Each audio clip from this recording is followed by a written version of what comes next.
পূর্ব শত্রুতার জেরে রাতের আঁধারে সিদ্দিক ফরাজি নামের এক কৃষকের ৩৩% জমির পাকা ধান কেটে নিয়ে গেছে ভাতিজা মোস্তফা ফরাজি। এ নিয়ে চেয়ারম্যানের কাছে নালিশ করেও মেলেনি কোনো সমাধান। চাচার পাকা ধান কেন কেটে নিলেন ভাতিজা, সেই প্রশ্ন থেকেই যায়।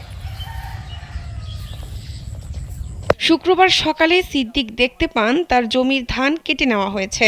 অভিযোগ করে বলেন, রাতের আঁধারে মোস্তফা ফরাজি, মনির, মামুন, শাকিল, নাইম, শাহিদা বেগম ও কুলসুম সহ আরো কয়েকজন তার জমির ধান কেটে নিয়ে গেছে। এমন ঘটনা ঘটেছে বরগুনার তালতলী উপজেলার ৭ নম্বর সোনাকাটা ইউনিয়নের নিদ্রা এলাকায়।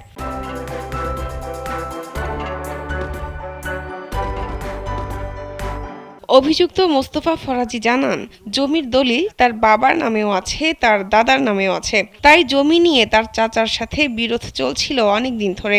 এ নিয়ে স্থানীয়ভাবে সালিশ বৈঠকও হয়েছে। এমনকি চেয়ারম্যানের কাছে সালিশের পরেও কোনো প্রতিকার না পেয়ে জমির ধান কেটে নিয়ে গেছেন বলে জানান তিনি।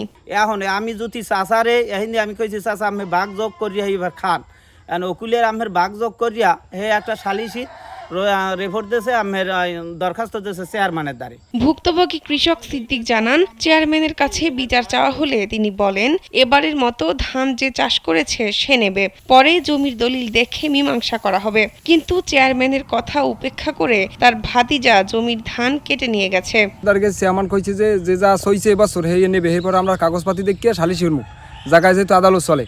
এরপর হে আইয়া হে রাত্রে আমার রাত্রে খবর দিয়েছে, এই রাত্রে আমার এই জায়গার ধান দায়ী লই গেছে। আমি গরিব মানুষ হইয়ে বদলা সদলা লইয়ে সইছি বাসা করছি, আমারে মারছে 3 বের মারছে ও হেবারও। সোনাকাটা ইউনিয়ন পরিষদের চেয়ারম্যান ইউনুস ফরাজি জানান, জমি নিয়ে অনেকদিন ধরেই দুই পক্ষের মধ্যে ঝামেলা চলে আসছে। বিভিন্ন সময় এই জমি নিয়ে সালিশ করা হয়েছে। যে আমি যেটা বলছি আর কি, যে তোমরা যে সইছো আর রুইছো সেই ধান নেওয়া আর কি, আর বাকিটা আমরা বইয়ে পরে ফয়সালা করতে দিব আর কি। এখন একটু কাকা এই এক প্রকার আর কি মানছেও আর কি।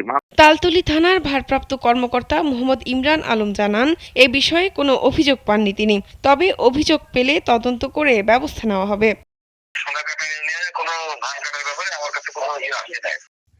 শাহনাজ পারভিন, কালবেলা।